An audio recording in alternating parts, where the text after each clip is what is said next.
What's going on there, guys? We back with another one, and today we got Kendrick Perkins, man, going at Joel Embiid. Now, it was announced that Joel Embiid will miss tonight's marquee matchup versus Nikola Jokic, and everybody was looking forward to that game. One, because they're both top candidates to get the MVP award this year, and two, because Embiid cooked him the first time in Philly. So everyone, fans, voters, everyone wanted to see what Embiid was going to do on Jokic's home turf. Now, if Embiid goes in there, dominates Jokic and everything, you know, he's probably the runaway MVP this season. I know people say, like, sometimes one game, people put too much on one game, but when it's this close, I mean, I think Embiid has a legit case to go ahead and win it this year. You know, 33-10 and that dominant performance on Jokic, but missing this game is going to hurt his chances. I think the Sixers, after this game, they will be done played 75 games and they'll only have 7 games left. So, and the voters will remember this, man. This is a shame, especially if he can go tonight and they choose this night to low manage him. It's not a good look. Check out what Kendrick Perkins had to say, though. What do you think of all this? You ducking? Oh, somebody throwing something? Somebody throwing something? Oh, man. Joel Embiid is ducking that smoke today. And y'all know how I feel about Joel Embiid. But here's the thing, right? He has been on record. We know how much it means to him to win this award. And here it is. You gave Jokic a spanking when they was down there in Philly. You have to give him an opportunity to get his lick back.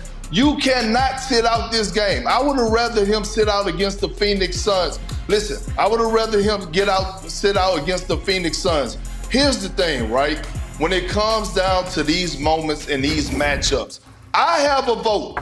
I have a vote. And when I go and I vote and I'm looking at the MVP and who I'm going to pencil in, I'm going to remember this moment. It's only fair. Jokic gave you he showed up to work in Philly. You have to give him his lick back. Giannis showed up in Denver. Although they got whooped, he still was available. The series tied 1-1. You have to show up and play this game no matter what if you're Joel Embiid. And right now, from my eyes and me hearing it, it seemed like he's ducking the smoke a little bit.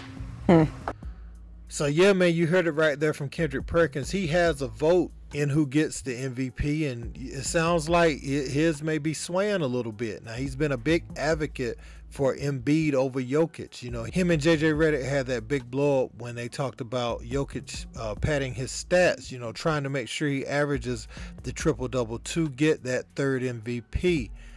But one thing you can't say is he wasn't showing up for those competitions. I mean, he's only played 5 more games than Embiid. Embiid has been relatively healthy compared to the rest of his career this season. You know, I think Embiid's at 61 games and he's at 66 right now, but he'll be at 67 games played after tonight, and Embiid will still be at 61. And one thing that I want to talk about a little bit is the fact that the NBA and the CBA, right, a part of the things they're trying to change is players getting postseason awards if they don't meet a specific amount of games played for the season. So like Embiid or somebody like that, they won't be eligible for MVP or first, second, third team if they don't play a certain amount of games. And I think that's a great idea, just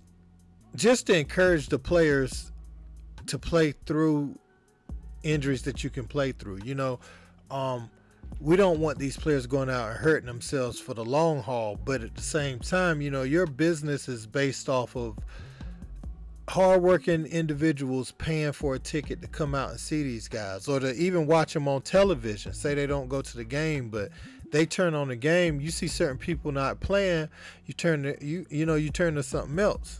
That's just how it goes. And I think they're already trying to set the precedence for that without saying it out loud. You know, they're trying to implement that, but I think they may be going by those rules with some of the awards already. And Embiid not showing up for this contest here in a marquee matchup is exactly what they're trying to prevent from happening. You know, if he is indeed able to go, I mean, I don't know how injured he is. Calf injuries can be pretty tough, but if he just played the other night, no noticeable injury, he has to show up. At the very least, he has to show up for this game and then say, you know, go up and down a few times, and if he can't go, he can't go. That's a little better. I mean, it could look like he's still ducking in that scenario, but you can tell when someone is labored or they're trying to go through, you know, just trying to go through the motions and give all they can to their team. We saw it when KD first walked out there in that finals after he had hurt himself.